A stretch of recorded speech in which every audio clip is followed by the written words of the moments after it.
Hello, नमस्ते। स्वागत है आपका इस वीडियो में। आज है आपका 18 अप्रैल। सो कैसे हैं आप? और आई होप आप सब अच्छे हैं। उसी के साथ साथ इस चैनल को लाइक शेयर सब्सक्राइब जरूर कर दीजिएगा। हमारी वेबसाइट में जाके आप रेगुलर अपडेट्स पा सकते हैं।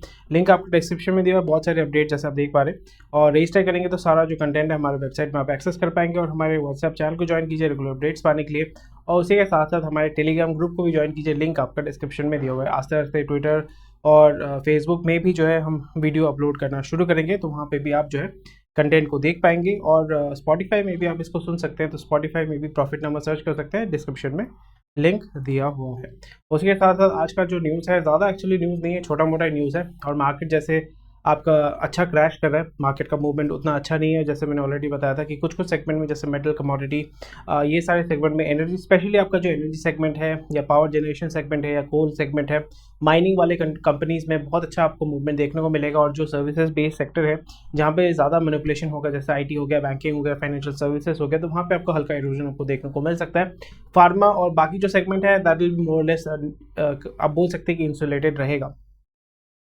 तो अभी हमें क्या देखने को मिल रहा है? अभी हमें ये देखने को मिल रहा है कि जो कल हमने बात किया था डेटा सेंटर के बारे में, इंडिया जो है, इंडियन गवर्नमेंट जो है वो आपका किसके साथ बात कर रहा है? आपका एनवीडिया के साथ बात कर रहा है। क्यों बात कर रहा है? कि हम जो है, मतलब इंडियन गवर्नमेंट जो है वो जीपीयू को सब्सिडाइज रेट में प्रोवाइड करना चाहती है। किसको? स्टार्टअप्स को। तो डेफिनेटली यहाँ पे आपको क्या देखने को मिल रहा है? Adani joint venture looks to juice up data centre का जो बिजनेस है, और Adani enterprises with edge connect x आपका स्वीडन का कंपनी है, which is own by equity. इसका प्राइवेट इक्विटी फर्म है। कल इसका न्यूज़ हमने देखा था कि वो नियर अबाउट $5 बिलियन इंडिया में इस साल इन्वेस्ट करने वाला है। तो अभी वो क्या करेंगे? They are aggressively expanding their data centre business. तो डेटा सेंटर बिजनेस का मतलब ये होता है कि अभी जीडीपीआर आपने सुना होगा, जीडीपीआर।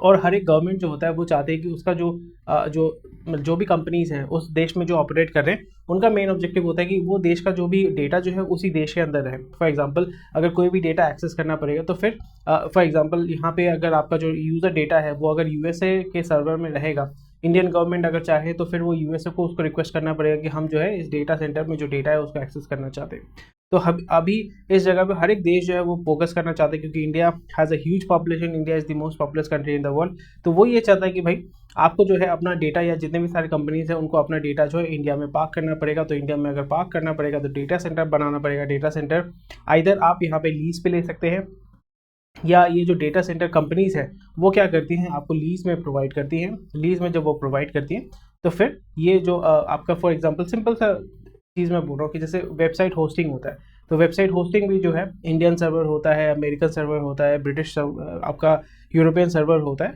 तो इस जगह पे they are going to invest a lot of money into this. और यहाँ पे डेटा सेंटर के बिजनेस में ये होता है कि huge amount of money is spend on infrastructure, but यहाँ पे मेंटेनेंस में आपका जो है कम लोगों की रिक्वायरमेंट होती है। यानी आपका जो केपेक्स में बहुत ज़्यादा इन्वेस्टमेंट होगा, बट जो एम्प्लॉयमेंट होना चाहिए, यानी फैक्ट्री में से 1000 लोगों का एम्प्लॉयमेंट होगा, तो यहाँ पे 1000 लोगों का नहीं, यहाँ पे 100 लोगों का एम्प्लॉयमेंट होगा। बट यहाँ पे जो गुड्स होंगे, यानी फॉर एग्जांपल जो भी चीज़ इसमें लगेगा, जैसे कूलिंग टावर होता है, आपका इलेक्ट्रिसिटी होता है, जेनसेट होता है, ये सारी चीज़ों का रिक्वायरमेंट बहुत ही तगड़े लेवल का बढ़ेगा। And this is going to be something which is huge.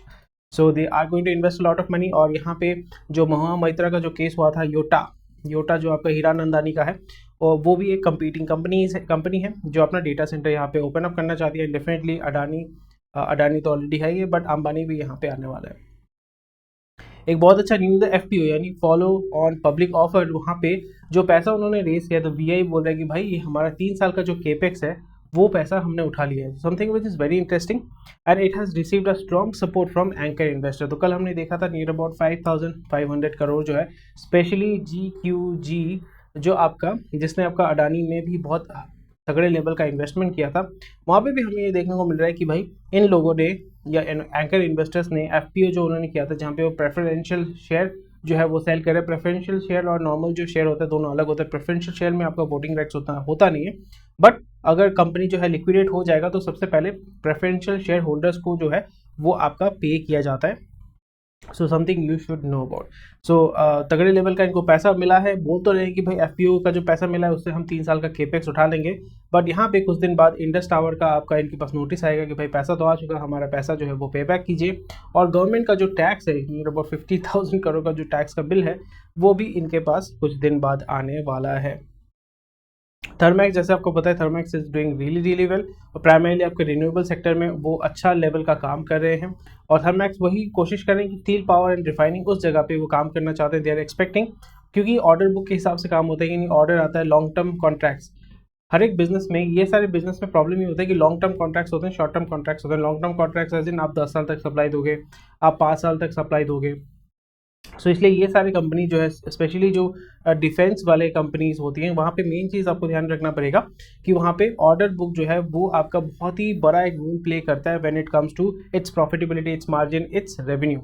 अगर ऑर्डर बुक उतना तगड़ा नहीं होगा सो इसका जो कंपनी का जो इनकम, क्योंकि ये तो प्रोडक्ट नहीं सेल कर रहे हैं और जो प्रोडक्ट है वो तो लोकल मार्केट में बिकता नहीं है, सो ये प्राइमरी B2B या B2G यानी बिजनेस टू बिजनेस या बिजनेस टू गवर्नमेंट जो है वो डील करते हैं। उस जगह पे इनका अगर ऑर्डर बुक उतना अच्छा नहीं होता है, उतना अगर ग्रो नहीं करता है, तो फिर इसके आपका रेवेन्यू पे इसका बहुत अच्छा या बहुत आपका एडवर्स इफेक्ट जो है वो पड़ता है। तो वो चीज़ हमें ध्यान रखना पड़ेगा।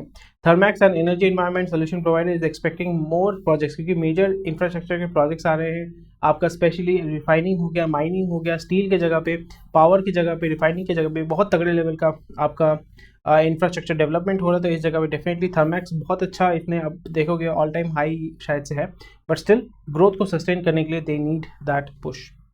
अडानी ने आपका जो अंबुजा जो सीमेंट है वहाँ पे अपना स्टेक को बहुत बढ़ा लिया है। So they have increase their stake to 70.3%, which is quite a lot, near about 3/4 of 3/4 वो जो है वो ओन करता है, near about 75। So majority stake holder है। तो अभी जैसे खराब है अच्छा है आप सोचिएगा, आप मुझे बताइएगा, बट इस जगह पे PP वाटर बॉल्स जो है वहाँ पे वो वीडियो आप देखिएगा, जसपाल भट्टी जी का जो है वीडियो, वहाँ पे लास्ट में वही था कि मार्केट में जो है स्टॉक अवेलेबल ही नहीं है और प्रमोटर्स क्या करते हैं, धड़ाधड़ बेचना शुरू करते हैं, फिर उस जगह पे स्टॉक का प्राइस जो है वो नीचे की तरफ गिरता है। सो ऐसा नहीं, मैं ये नहीं बोल रहा हूँ कि अडानी के केस में ऐसा होने वाला है, but still I am telling you for a reference.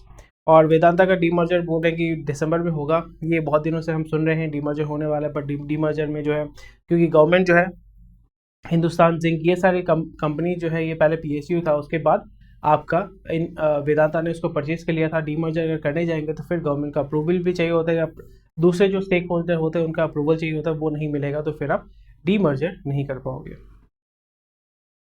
Finished steel का जो कंजम्पशन है वो नियर अबाउट 13% ग्रो हुआ है, which is very good. Finished steel का मतलब है आपका जो फिनिश्ड रॉ मटेरियल होता है, पहले आपका क्या आयरन ओर होता है, आयरन ओर को फिर आपका कन्वर्ट किया जाता है, प्रोसेस किया जाता है, प्रोसेस करने के बाद स्टील होता है, फिर स्टील को अलग अलग चीज़ों में कन्वर्ट किया जाता है, माइल्ड स्टील हो गया, स्टेनलेस स्टील हो गया, अलग अलग तरीकों में, अलग अलग प्रोडक्ट्स में उसको आपका रिफाइन करके, मॉडिफाई करके या प्रोसेस करके फिर उसको मार्केट में पुश किया जाता है। तो फिनिश स्टील का अगर रिक्वायरमेंट अगर बढ़ता है, which shows that domestic requirement या domestic consumption is growing. Domestic consumption और जो लोगों का जो कंजम्पशन है, डोमेस्टिक लेवल पे जो कंजम्पशन है वो बढ़ रहा है और वो एक बहुत ही अच्छा मूवमेंट है। प्राइमरीली आपका स्टील का कंजम्पशन कहाँ पे होता है, इंफ्रास्ट्रक्चर में होता है, कंस्ट्रक्शन में होता है, ऑटोमोटिव में होता है, क्योंकि रिसेंटली हमारे देश में नेचुरल डिजास्टर एज सच तो देखने को नहीं मिला है, तो डेफिनेटली वो रिस्टोरेशन में तो इस्तेमाल नहीं हो रहा है। तो प्राइमरी जो नए नए प्रोजेक्ट्स है या जो ग्रोथ हो रहा है या रिकंस्ट्रक्शन हो रहा है या ग्रोथ हो रहा है, उसमें आपका इसका इस्तेमाल किया जा रहा है। Power consumption rises nearly 10% in first half of April. तो सोचो इतना भयानक गर्मी है तो पावर कंजम्पशन डेफिनेटली बढ़ा है। इसको कैसे केटर करेंगे, ये बहुत ही बड़ा एक फैक्टर हो जाएगा, क्योंकि कोयले का जो खपत है, स्टॉक पाइल ऑलरेडी डिस्कस किया गया था, कोयले का जो खपत है या स्टॉक पाइल जो है वो ज़्यादा दिन तक नहीं टिक रहा है और लोकल जो प्रोडक्शन है वो जो है आपका मैक्सिमम थ्रेशोल्ड में पहुंच चुका है। तो अभी क्या करना पड़ेगा, अभी हमें करना पड़ेगा इम्पोर्ट कहाँ से होता है, प्राइमरीली ऑस्ट्रेलिया से होता है। ऑस्ट्रेलिया से जब वो इम्पोर्ट होगा तो फिर वो आपका वहाँ पे फॉरेक्स रिजर्व्स के ऊपर आपका प्रेशर ज़्यादा आएगा, क्योंकि रुपी अभी जो है that is really weak compare to dollar. So आपका जो इलेक्ट्रिसिटी है दैट माइट बिकम एक्सपेंसिव, या आपका पावर कट, अभी तो हमारे यहाँ पे पावर कट होना शुरू हो चुका है, आपके यहाँ पे देखिए पावर कट हो रहा है कि नहीं, मुझे कमेंट सेक्शन में बताइएगा। और रात को जो है जब सबसे ज़्यादा डिमांड होता है, जब लोग AC चला के सोते हैं, तो वहाँ पे आपका वोल्टेज डाउन होता है। वोल्टेज डाउन होने की वजह से जो अप्लायंसेस हैं उसके डैमेज होने के चांसेस बहुत ज़्यादा हो जाते हैं। Top listed firms report increase in staff injuries suffered at workplace. So something जो companies है they will be looking to reduce their staff injuries, क्योंकि जब इंजरी होते हैं तो वहाँ पे इंश्योरेंस के क्लेम बढ़ जाते हैं, और जो कंपनी के ऊपर जो है क्लेम, यानी जो बोल सकते हैं कि भाई वर्क प्लेस उतना सेफ नहीं है, तो फिर वहाँ पे कंपनी का जो रेटिंग है वो नेगेटिव होता है और कंप्लायंस के इशू उनको फेस करने हो सकते हैं। ये एक्चुअली बड़ा न्यूज़ है, warning signs for Tesla as EV surge. तो ईवी सर्ज हो रहा है, बट यहाँ पे वो 10% ऑफ द वर्क फोर्स को वो ले ऑफ कर रहे हैं, और उनके 2 सीनियर एग्जीक्यूटिव भी कंपनी को छोड़ रहे हैं। Something which is very very interesting, क्योंकि मार्केट में भी ग्लोबली अगर हम देखें ईवी का डिमांड तो बहुत तगड़े लेवल पे ग्रो कर रहा है। सबसे बड़ा one of the biggest electric vehicle manufacture is BYD, build your device, that is a Chinese company. India में अगर डोमेस्टिक मार्केट को देखें, वो कौन पकड़ के रखा हुआ है? टाटा ने उसको पकड़ के रखा हुआ है, ठीक है। MG भी थोड़ा बहुत उसको सेल करता है। महिंद्रा भी वहाँ पे आने की कोशिश कर रहा है। महिंद्रा ने एक्चुअली में 3 व्हीलर जो है, 3 व्हीलर सेगमेंट में उसने तो बहुत अच्छा पकड़ के रखा हुआ है, but Tata is the leader in the market in India. अभी वहाँ पे अगर 10% इज एक्चुअली वेरी ह्यूज, अगर वो उसको छटाई कर देता है, so there is something which is going on there. और जैसे आपको पता है Tesla from start it's a debt में डूबा हुआ कंपनी, वैल्यूएशन बहुत तगड़ा है, बट ये डेट में डूबा हुआ कंपनी है। So something which is very very interesting. Directly आपको मैटर नहीं करेगा, but at least you should be aware of it, और किस तरीके से ग्लोबल ईवी का जो मार्केट है वो काम करता है वो आपको पता होना पड़ेगा। राइजिंग हीट मेक्स वाटर अ की selling point for Indian builders. यानी अगर आप घर लेते हैं, वहाँ पे लोग ये नहीं पूछते हैं कि अरे घर कैसा है, दाम कितना है, वहाँ पे ये पूछते हैं कि भाई पानी मिलेगा ना। बैंगलोर में रिसेंटली क्या देखने को मिला कि हाई राइज बिल्डिंग है, बहुत बड़े बड़े अपार्टमेंट है, बट पीने का पानी नहीं है। So this is something which is very scary. अगर पानी नहीं होगा, जल जीवन है, पानी नहीं होगा तो फिर आप रहेंगे कैसे? मतलब खाएंगे क्या, पिएंगे क्या, और कैसे आप सर्वाइव करेंगे? आप बहुत ही पॉश एरिया में रहते हैं, बट पानी नहीं है, हवा जहरीला है, तो it is very difficult to stay there. ICICI Lombard का Q4 का प्रॉफिट आफ्टर टैक्स आपका 18% यानी 19% ग्रो है टू 520 करोड़। ICICI लोम्बार्ड क्या है? इंश्योरेंस बिजनेस है, तो insurance business is booming slowly and gradually, वो बूम करेगा, and definitely these will be the key players who will be making a lot of money from there. Reliance customer hits big in first year which took rivals decades। तो जैसे मैंने बताया था कि Campa Cola, उसने 400 करोड़ वहाँ पे कंट्रीब्यूट किया। कैंपा कोला आस्ते से बैकवर्ड, जैसे मैं बार बार कहता हूँ कि बैकवर्ड इंटीग्रेशन बहुत ज़्यादा वाइटल है। बैकवर्ड इंटीग्रेशन अगर आप सही कर पाओगे, ऑपरेशन सही कर पाओगे, अगर आपका जो प्रोडक्शन है, मैन्युफैक्चरिंग है, यानी सप्लाई चेन को अगर आप स्टेबल कर पाओगे, उसको मैनेज कर पाओगे, उसको ओन कर पाओगे, तो marketing becomes much easier. Because marketing अगर कर पाओगे, माल डिलीवर नहीं कर पा रहे हो या मार्जिन आपके हाथ में नहीं है, तो it becomes very difficult to make money from there. But Campa Cola recently उन्होंने परचेज किया था, बिस्लरी लेने का भी प्लान था, आई थिंक टाटा का प्लान था, बट वो लिया नहीं।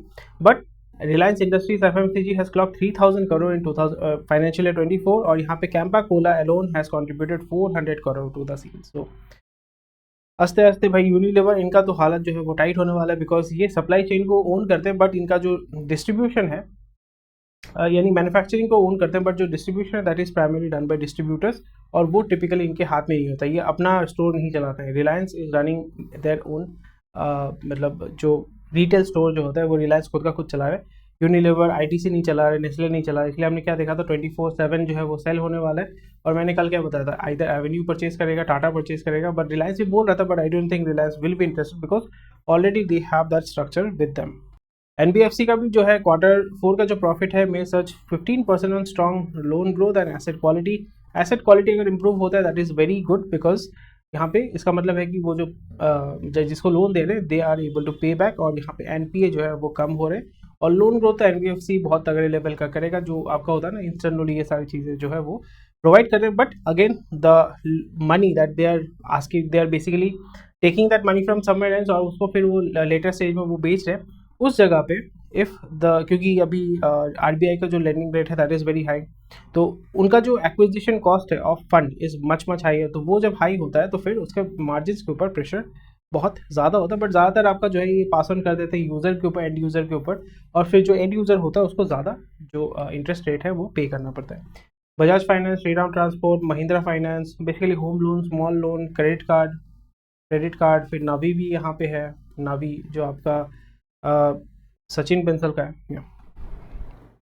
सो सब जो है वो लोन पे लोन बेच रहे हैं। आदित्य बिरला भी उसने कंसोलिडेट किया है, they are spending a lot of money to revamp the whole business. So they are going to they are looking to become one of the big players in the loan segment in the finance sector. तो अच्छा काम कर रहे हैं, कोशिश कर रहे हैं, विच इज़ नाइस. सो ज़्यादा तो न्यूज़ नहीं है, जो भी न्यूज़ था वो मैंने कवर कर दिया. उसी के साथ साथ I think I am good to go. ये आज का फाइनल न्यूज़ है. क्रूड इंपोर्ट बिल जो है that is down 16% in financial year 24, but हमें ये देखना पड़ेगा the decrease in import cost was achieve despite maintaining the same import volume. Import bill यानी जो इंपोर्ट उन्होंने किया था वो था $132 बिलियन का हमने ऑयल इंपोर्ट किया था, which is down 16% of previous year. This decrease in import cost was achieve despite maintaining the same volume. यानी आपका वॉल्यूम सेम था बट कॉस्ट कम था. इसका मतलब ये कि जो प्रोडक्ट का जो कॉस्ट था वो क्या था, वो कम था. तो आप समझ रहे हैं ना कितना फ़ायदा होता है. तो it was due to the low global जो क्रूड ऑयल है उसका दाम कम था. इसका सबसे बड़ा फ़ायदा हमारे देश को मिला है. यानी पैसा तो हमने वही पे किया है बट ज़्यादा वॉल्यूम हमने जो है उसको इम्पोर्ट किया. उसकी वजह से हमारा जो बिल है यानी जो एक्सपेंडिचर है उसको हम 16% तक कम कर पाए थे. सो अभी तो वो नहीं होने वाला है because again the cost of fuel is very high. ठीक है, क्योंकि वहाँ पे मिडिल ईस्ट में वॉर चल रहा है और जो कॉस्ट है वो 90 के अबव जो है वो मूव कर रहा है, which is something which you need to keep in mind. और ये आपके पॉकेट को डेफिनेटली अफेक्ट करेगा थ्रू डायरेक्टली इनडायरेक्टली आपको अफेक्ट करता है. तो ये चीज़ आपको ध्यान में रखना है. Anyway, thank you for watching this video. आज ज़्यादा कुछ न्यूज़ था नहीं, जैसे मैंने ऑलरेडी आपको बताया था, और जो भी इंपॉर्टेंट न्यूज़ था वो मैंने कवर कर दिया. उसी के साथ साथ अगर आपका कोई भी क्वेश्चन कोई है कमेंट सेक्शन में मुझे ज़रूर बताइएगा. और हमारी वेबसाइट सारा न्यूज़ जो है बहुत ही आसानी से एक्सेस कर सकते हैं. लिंक आपका डिस्क्रिप्शन में दिया हुआ है. जो डेली न्यूज़ है वो सारा चीज़ आप चेक कर सकते हैं. हमारे चैनल को लाइक शेयर सब्सक्राइब कीजिए और हमारे कमेंट सेक्शन में कोई भी क्वेश्चन कोई पूछ सकते हैं. हमारे व्हाट्सएप चैनल को ज्वाइन कर सकते हैं, टेलीग्राम चैनल को ज्वाइन कर सकते हैं और स्पॉटिफाई में इसको सुन सकते हैं. ठीक है, बाय बाय, जय हिंद and I will see you tomorrow. Bye.